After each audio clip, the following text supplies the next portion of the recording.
Hello fellow entreproducers, my name is Evan Pleger and welcome to the very first episode of Indie Iron, your complete source for independent film news, content, resources, and events. This show will bring you the best in recent indie filmmaking and business news, as well as knowledge and experience from content creators and entrepreneurs in the field.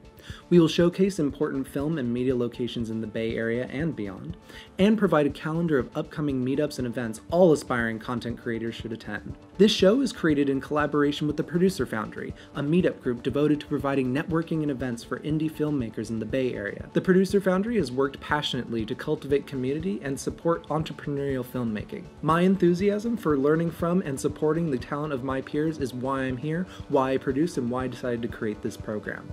Cast from our shared vision, Indie Iron will connect you with the collective experiences and goals of the independent film community, giving you the knowledge and support you need to create with confidence.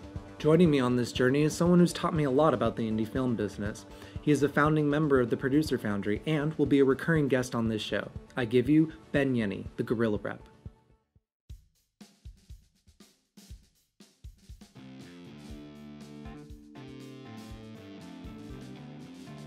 Hey, I'm Ben Yennie, I'm the Guerrilla Rep, and I'm here to share with you 7 secrets to AFM success. What is AFM? AFM is the American film market, and it is the best, most reliable way for filmmakers to establish relationships with distributors and to find traditional, non-DIY distribution. Non-DIY distribution and international sales is still a hugely important part of the distribution mix for filmmakers. Distributor attends AFM for 3 reasons. And the first, and by far most important, is to sell the catalog they already have. Once they've got your film, that's exactly what you'll want them to do. Second is to acquire completed films they can turn around quickly at other markets. Not all distributors look to do it at the market. Even if they do, it's not till the last couple days. Third is to establish relationships with filmmakers. Not all distributors do it at the market. It's very low on their priorities list, so don't come in with your in-development project and think they'll want it just because you're so awesome. Next, even though I recommend you only buy an industry or an industry plus badge, it's important you go for the entire market. Now you're thinking, why would I want to go and sit in a lobby for half a week? Because you'll meet more buyers and more exhibitors. Towards the end of the market, it tends to get a bit overcrowded with filmmakers, and it can be difficult to meet the buyers and exhibitors. If you come for the whole market, you can meet them in the lobby in the first half and make a meeting for the last 2 or 3 days. That's how I got my first distribution deal. If you just show up once, you're a flash in the pan. If you show up every year, you become a face and eventually a name. Names and faces get business done. Okay. So these have been a few bonus tips. Thanks for watching. We'll have another tip for you again next week. But if you don't want to wait, check out the book. It's on Amazon. It's $18. Get free shipping with Prime. If you want to find out more or have a question for me, hit me up on Twitter at the Guerrilla Rep. If you want to find out some news I think is important, look on facebook.com/theguerrillarep. If you want to hear my musings on film, business, and finance, check me out at theguerrillarep.com. See you next week. In addition to sharing the advice given by Ben and other professionals here in the Bay, I'd like to take a look at some of the recent news stories about the indie film business scene. A recurring theme this last month has been the future of distribution.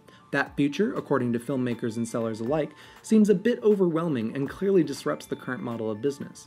Forbes featured an article this month, written by Schulier Moore, which discusses Netflix's recent expansion and acquisitions. Hey, that's great! We all love Netflix. I know I'd love to produce a project and have them premiered on the top VOD streaming site, but Moore says Netflix will rip the heart out of pre-sale film financing. I will burn the heart out of you.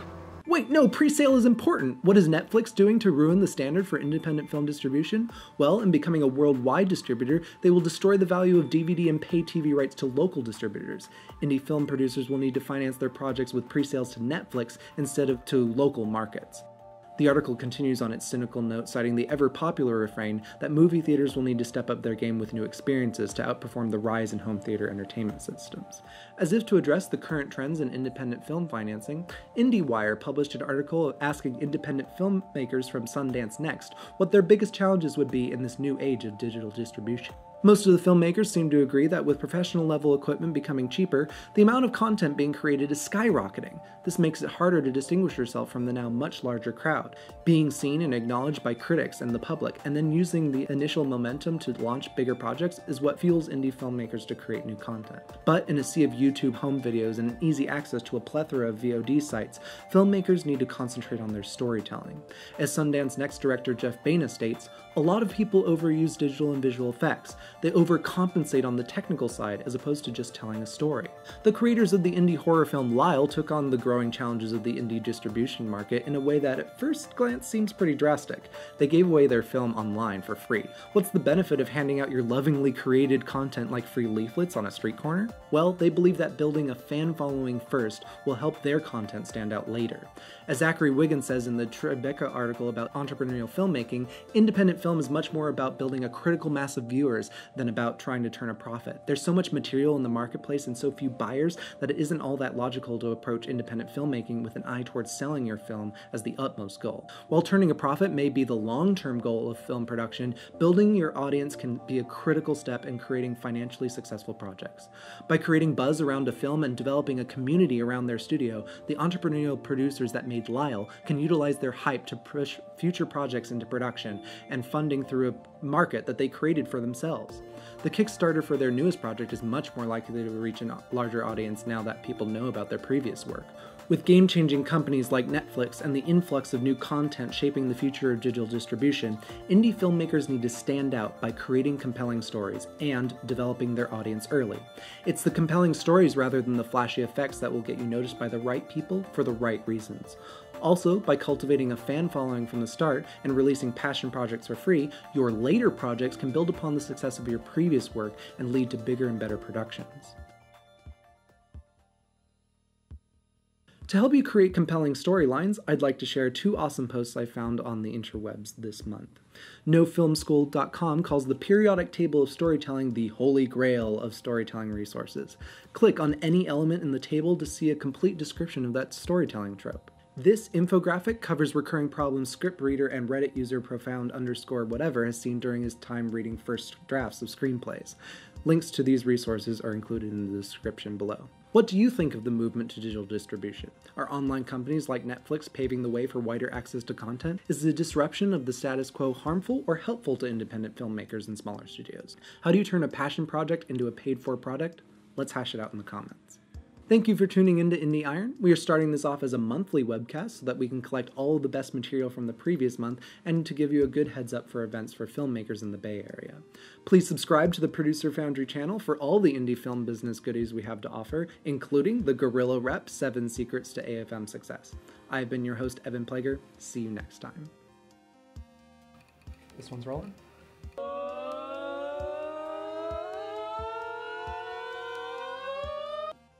Financing, IndieWire published a 7 Secrets to AFM Success.